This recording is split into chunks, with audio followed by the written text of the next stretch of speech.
Sir మీరేమో విశ్వ సార్కి ధీరజ్ గురించి చెప్పొద్దు అంటున్నారు, కానీ అతనికి బుద్ధి చెప్పడం ఎలా సార్? వాడికి ఎలా బుద్ధి చెప్పాలో అలాగే చెప్తాను.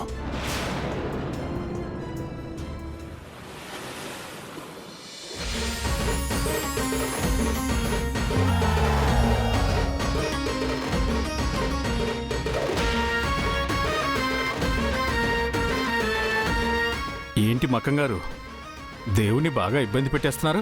స్వామి, మేడం గారు ఆవకాయ తెస్తారని ఫుల్ కాన్ఫిడెన్స్ తో ఉన్నారు కదా, తీసుకురాకూడదని దేవుడికి మొక్కులు మొక్కుతున్నాను. అప్పుడు కానీ ఇక్కడ మీ ప్లేస్ ఏంటో మీకు తెలిసి రాదు. నా మీద ఫుల్ కక్షతో ఉన్నారు మీరు. మీ మొక్కులేం పనిచేయవండి. మేడం ఖచ్చితంగా నా కోసం ఆవకాయ తీసుకొస్తారు. అందుకే నేను ఈరోజు కర్రీస్ కూడా తీసుకురాలేదు, ఓన్లీ రైసే తెచ్చుకున్నాను.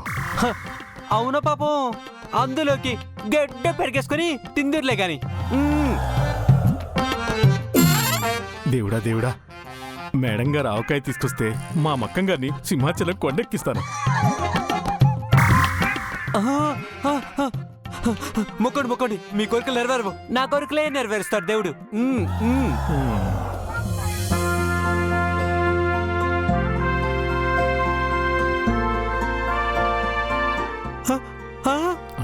అదిగో మేడం గారు వస్తున్నారు, పైగా ఖాళీ చేతులతో వస్తున్నారు.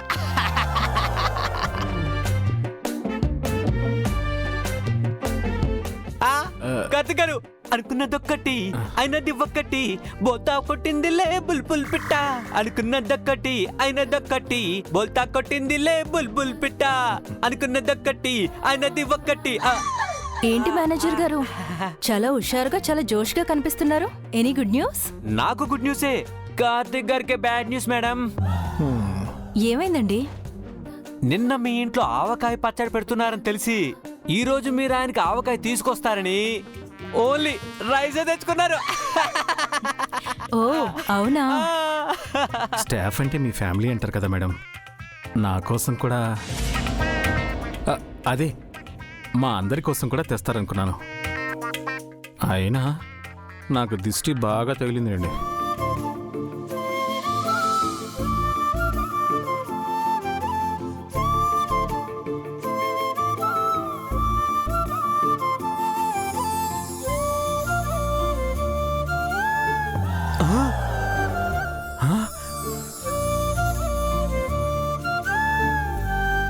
మక్కం తీసుకోండి.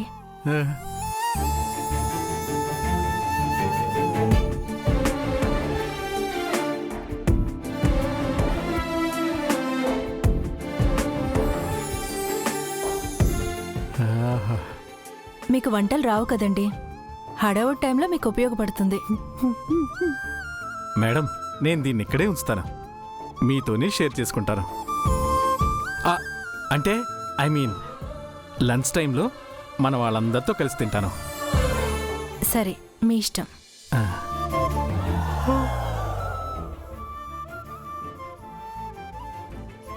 మక్కం గారు, కొండెక్కడానికి రెడీ అయిపోండి.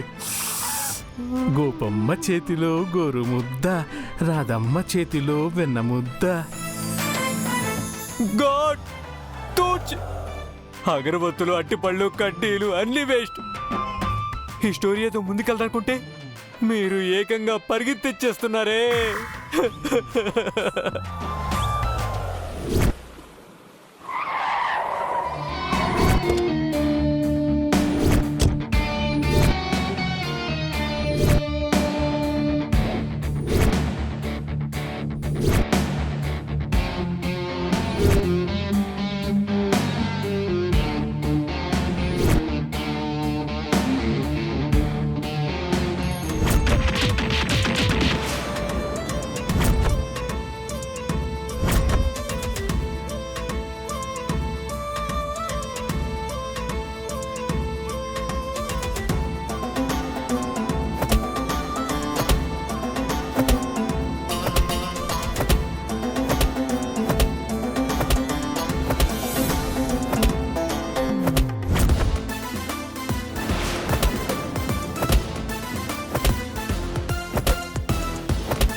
వీడేంటి గ్లౌజులు వేసుకొస్తున్నాడు?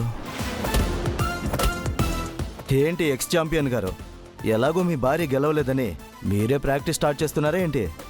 లేదు, ఈరోజు ఎందుకో నీతో బాక్సింగ్ చేయాలనిపించింది. అందుకే ఫుల్గా ప్రిపేర్ అయ్యి వచ్చాను. నేను మీతో బాక్సింగ్ చేయాలా? హే, అంతలా భయపడకు. నేను లాస్ట్ టైం కొట్టినంత గట్టిగా కొట్టనులే. Come on, let's start. I'm not interested. పాపం భయపడుతున్నట్టున్నాడు సార్. వదిలేయండి. మీతో బాక్సింగ్ అంటే హనుమంతుడి ముందు కోపిగంతలు వేసినట్టు. Not at all. నీలాంటి వాళ్ళతో నేను బాక్సింగ్ చేయను. నా స్టామినా వేరు. ఆహా, హ, ఎవరి స్టామినా ఏంటో తేల్చుకుందాం. ఒకవేళ భయంగా ఉంటే చెప్పు, క్విట్ అయిపోతాను. కమాన్. హా, కొట్టండి సార్. కమాన్.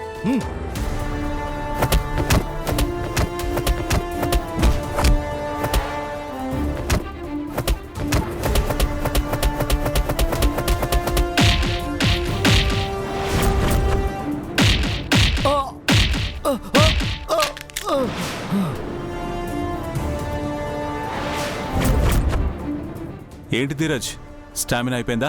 కమాన్, గెట్ అప్. నువ్వేదో పర్సనల్ గ్రడ్జ్తోనే నన్ను టార్గెట్ చేసావు. You are right. యాక్చువల్గా నీ కాళ్ళు చేతులు విరగొడదాం అనుకున్నాను. నువ్వు కాళ్ళు చేతులు విరగొట్టాలంటే నీ ఫ్రెండ్స్ను ఉపయోగించుకుంటావు. కానీ నేను అలా కాదు. నాకేదైనా ప్రాబ్లం వస్తే నేను సోలోగానే సాల్వ్ చేసుకుంటాను. ఇప్పుడు నేను నిన్ను ఎందుకు కొట్టానో క్లారిటీ వచ్చిందనుకుంటా. ఫేస్లో ఆ టెన్షనింగ్ చూస్తుంటే అర్థం కావట్లేదా సార్? ధీరజ్ స్ట్రాంగింగ్ కాదు కానీ షార్పింగే, తెలిసిపోతుంది. చూడు, గురువు అంటే దైవంతో సమానం. గురువుని గౌరవించాలి.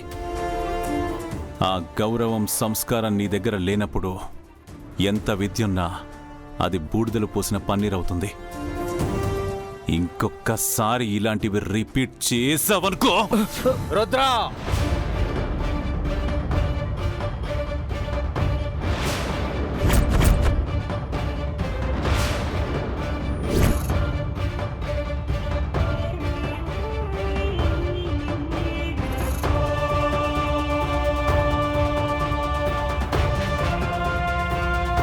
ఏం జరుగుతుంది ఇక్కడ? రుద్ర, అతన్ని ఎందుకు బెదిరిస్తున్నావు? అయ్యయ్యో, అలాంటిదేం లేదు సార్. మీకు యాక్సిడెంట్ అయింది కదా, దెబ్బలు తగులున్నాయి, అకాడమీకి రాలేరేమో అని చెప్పి ఇదిగో ధీరజ్కి నేను ట్రైనింగ్ ఇస్తున్నాను సార్. అంతే. ఏం ధీరజ్? Yes sir. మొన్న రుద్ర సార్ రాలేదని మీరు నాతో ప్రాక్టీసింగ్ చేయించారు కదా సార్.